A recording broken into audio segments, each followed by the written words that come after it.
Good morning, UUFM.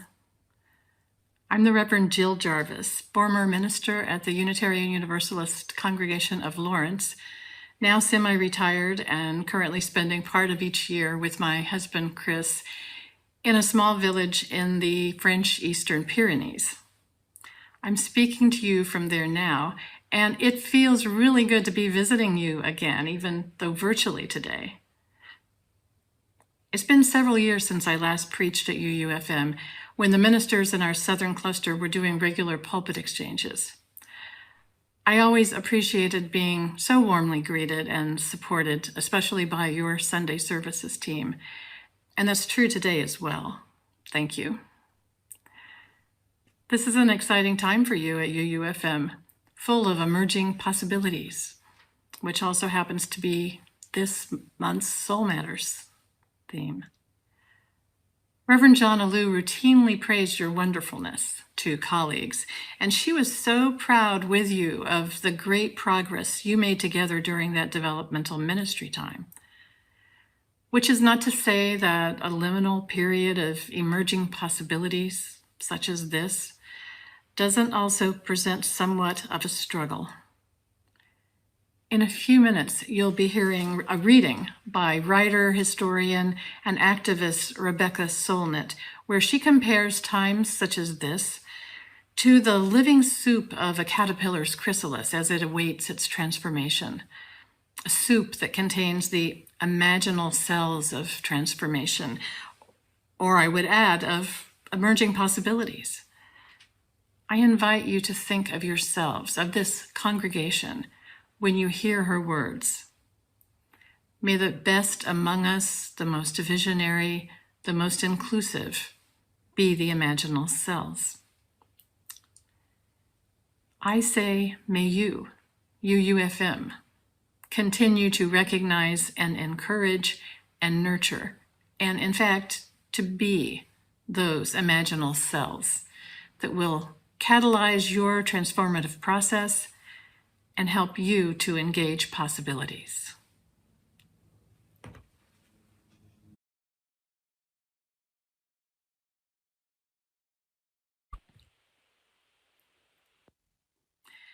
Have you ever truly considered the word unimaginable? We use this hyperbolic adjective to mean really difficult to even comprehend or wildly unlikely. Rarely do we use it in its literal sense, impossible to imagine. When something does happen that's truly unimaginable in our life's context, it can make us feel disconnected from reality, especially if that something is painful, like a completely unexpected diagnosis, like a loved one's betrayal. In a very real way, it's traumatizing.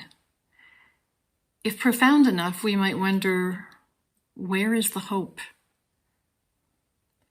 Let's consider both our collective and individual lives as Americans. To me, these past 2, or in fact the past 6 years, have felt like the unimaginable has happened. The only difference from the previous examples is that the unimaginable events happened one after the other, with little time in between to reflect or grieve. Like a roller coaster ride that, if it went on long enough, might start to feel normal. To use a different analogy, it's been like the frog in the water that never notices it's gradually heating to boiling point. The result is still traumatic, a slow building, normalized trauma. A betrayal of our deeply held belief based on our life experiences of what the future could possibly bring. If you could somehow get your head into the place it was, say, 5 years ago, how much of your lived reality today would have then seemed unimaginable? For this exercise, I will exempt any of you who are experts in the particular field in question. Certainly, there's the pandemic and America's reaction to the pandemic. How about the cultural and political and values divisions so deep that they're tearing apart families and communities? The realization of how profoundly unacknowledged racism permeates our history, our culture, our institutions. Not that this was unimaginable to people of color. Violent insurrection at our nation's capital, the blatant rollback of voting rights to suppress the minority vote. Where is the hope? I believe that hope has to be grounded in faith, and that for many of us, faith has to be based on what to us is real. As we reflect on how history unfolds, we see it as the story of never-ending possibilities that emerge and converge in ways that are often unpredictable, and if predictable, are never a sure thing.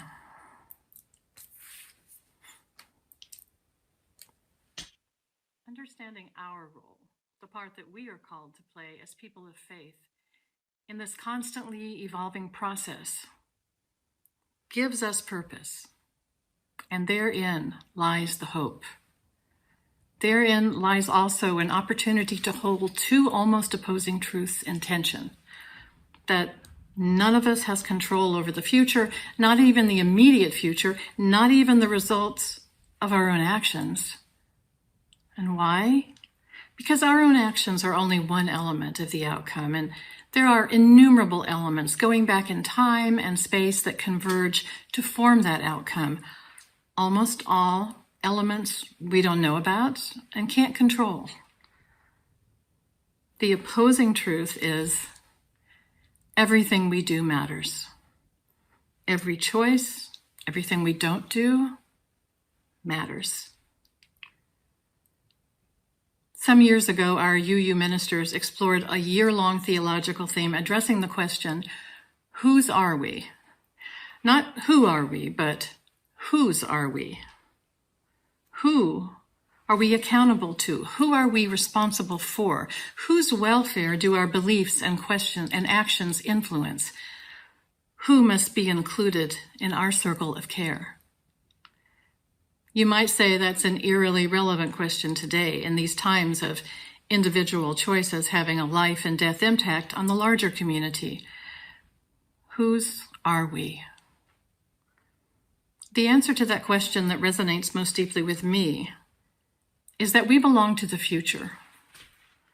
It's the generations that follow us next year and millennia from now, to whom we're accountable, for whom we're responsible, whose welfare is directly based on our actions, and who must be included in our circle of care. American journalist, author, and former foreign war correspondent Chris Hedges spoke to this worldview in an interview with Salon magazine in 2015. 2015 sure sounds like a long time ago. I find that Chris Hedges includes a lot of what to me are theological reflections in his writings, though they're not framed as such. It's no surprise since he's also a graduate of Harvard Divinity School and is an ordained Presbyterian minister. In the interview, he spoke about what he called the revolutionary process, that American society was like a pot beginning to boil, with the ideas supported by the old ruling elite no longer holding sway, but nothing new yet articulated to take its place. He named some visible indicators at that time. Congress having an approval rate of 7%, polls reflecting a deep pessimism about where the country was going, low voter turnout, people on all sides feeling that the government no longer responded to citizens' most basic needs and concerns. You could see it if you looked for it, but as indicators of major cultural change about to happen, it mostly existed under the radar. And even if you did notice how these forces would evolve and converge, what exactly could be the trigger leading to the disintegration of society as we'd known it, that remained unknowable and unpredictable, Hedges said. What then is the role of faith? Faith, he says, is seeing the reality of what's happening and trying to bring about the good as best we understand it. Even though we don't control the outcome, that outcome, all the outcomes to follow, still depend on all of us. Even though we will never see the results of most of our actions to bring about the good, because it is a forever process. About this call to work to bring about the good, Hedges says this: you rebel not only for what you can achieve, but for who you can become. In the end, those who rebel require faith, not a formal or necessarily Christian, Jewish, or Muslim orthodoxy, but a faith that the good draws to it, the good. That we are called to carry out the good insofar as we can determine what the good is, and then we let it go. The Buddhists call it karma, but faith is the belief that it goes somewhere. By standing up, you keep another narrative alive. It's one of the most ironic points of life. He says, that for me is what provides hope, and if you are not there, there is no hope at all.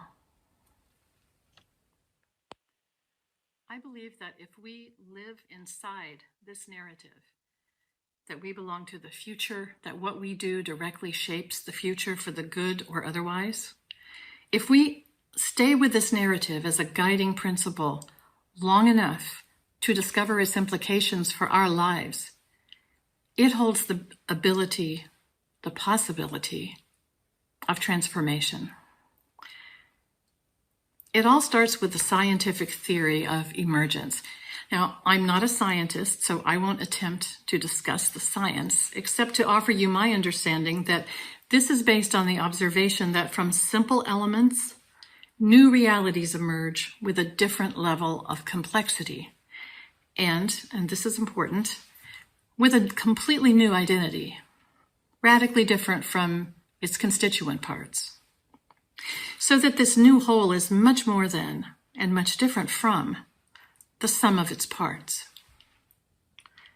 But we can easily observe this phenomenon in scenarios not requiring a knowledge of science, but just an ability to reflect on and analyze our experience as 21st century humans living in America. And I credit the articulation of these examples to author and scientist Nancy Abrams in her book, A God That Could Be Real. So let's talk about corporations. They're made up of the thoughts and opinions and achievement of many persons, but corporations are not persons, with apologies to the Supreme Court. Sorry, not sorry. Corporations don't feel joy or pain. They have no beliefs, no compassion, even though each individual who works for them does, we hope. And corporations have power. Another example. Large numbers of people trade goods and services for money. That becomes a market, taking on a life of its own. And that market has power over our lives, determining prices, affecting the value of money. No one can reliably predict the outcomes. A market is a higher level of complexity than any of its participants fully understand. It arises from the collective ambitions, reason, action, opinions of a vast number of people. And once the market has spoken, there's no appeal to a higher authority. It is what it is. Now consider the media as a force. The media shapes our society. It's the internet, television, publications, radio, movies, social media, all mutually reinforcing their impact. The media, it manipulates our politics. It influences what we believe, shapes our emotions and desires. It excites us, it scares us, It tells us how to raise our kids and where to spend our money. It lets us know how to understand science in ways that keep us safe, or to dismiss science in ways that will potentially kill us. But what is the media? There's no there. It's not human, but it emerges from humans. And in this way, something powerful and potentially worthy of being called holy emerges from humans, taking on a life of its own from our highest aspirations. Almost everything that matters to our lives today, cooking, language, agriculture, technology, economics, science, education, art, religion, each is an abstraction, each is very real, and each arose over time from the collective aspirations of our ancestors. Aspirations, they're different from mere desires, like for food, security, sex. Beyond our survival needs, we humans strive for something more, to feel happier, to act more creatively, to avoid doing harm. A transcendent power endlessly emerges from the enormous complexity of humanity's aspirations interacting across time. That's the guiding force of science. It's behind our desire for beauty and love.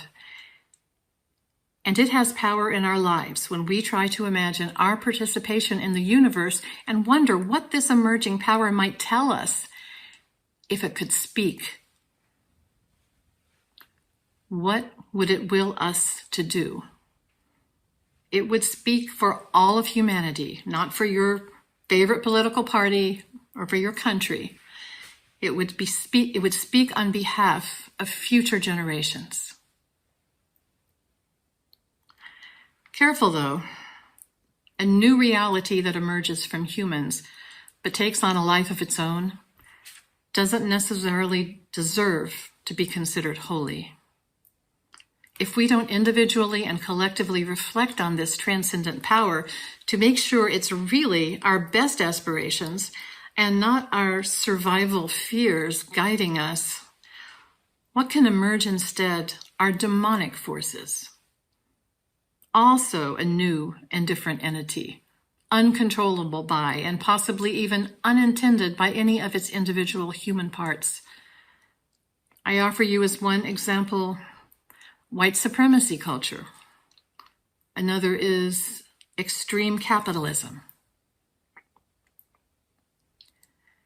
There's a scene from the movie Cabaret that chillingly demonstrates this process. It takes place in pre-World War II Nazi Germany. Cliff, an American writer, and his decadent aristocratic friend Max are visiting a Berlin beer garden. And as they talk, they're interrupted by a boy singing a haunting song with touching, inspirational lyrics, invoking a better future. The sun on the meadow is summery warm. The stag in the forest runs free. But gather together to greet the storm. Tomorrow belongs to me. The song begins with a close-up of the boy's angelic face, only gradually moving the camera to reveal he is dressed in the uniform of the Hitler Youth. The boy's singing steadily grows more and more passionate. The babe in his cradle is closing his eyes. The blossom embraces the bee. But soon there's a whisper, arise, arise. Tomorrow belongs to me. The other customers at the beer garden start to join in. One by one, young and old, faces filled with determined hope as more and more voices take up the song. It goes from feeling hopeful and optimistic to a tone that's ominous and threatening. Oh, fatherland, fatherland, show us the sign your children are waiting to see. The morning will come when the world is mine. Tomorrow belongs to me. The boy puts on his Hitler Youth cap and sings the ending with his arm in the Sieg Heil salute. Everyone is on their feet, singing, impassioned, except for one old man who declines to participate and instead watches with a heavy sadness. Max and Cliff get in their car and leave, saying to an official, "You really think you can still control them?" Passionate yet unexamined shared aspirations can merge and morph into the demonic. Connection to what you know to be real is the essence of spirituality. As we're connected to our ancestors, to all that came before, even if we don't always know what that means, we know it's real. To practice esteem for our ancestors, even long, long ago and far away, gives us a sense of the continuity of life. It also gives us some appreciation of what it took us to get here. Each of us is a miracle. The odds were infinitesimal, beyond our wildest imaginings, that any of us is alive right now. Just one Neanderthal mating that didn't take place precisely when it did. Maybe someone had a headache that night. And you and all your ancestors between then and now would never have existed, and who knows how that one small altered moment would have changed all of history. If we don't live in that awareness with every breath we take, then we can't understand how what we do right now, every minute, changes everything, changes the future, helps to create the holy or the demonic. We are already ancestors, and the people of the future whom we serve are very real. They're just not here yet. I believe that it's our connection to the future that gives our lives meaning. If somehow that connection were broken, if we knew, for example, that next week a meteor would destroy the Earth, life might well feel without purpose, totally disconnected from a future that will never be. Knowing there's no possibility that we will live on in memory or that anything we ever did will ever count again. We who are alive right now are connected to our ancestors, and we are the ancestors. We can only hope that our descendants will find us worthy of gratitude. We're all co-creators of a future whose existence depends very much on us and is shaped by every action we take as we make decisions for ourselves or our families or our communities, as we choose what we must believe to be the best possible outcome and do our part to help bring it into existence. In the words of theologian Michael Benedict, let us stop competing with each other to compose dizzying encomiums to God's cosmic creativity, eternity, wisdom, and might. Shadows of kingship, all. And embrace instead the humbler truth at hand, that divinity is evidenced, indeed constituted, not by how the stars twirl or how life began, but by how graciously we step forward into the next moment. May it be so.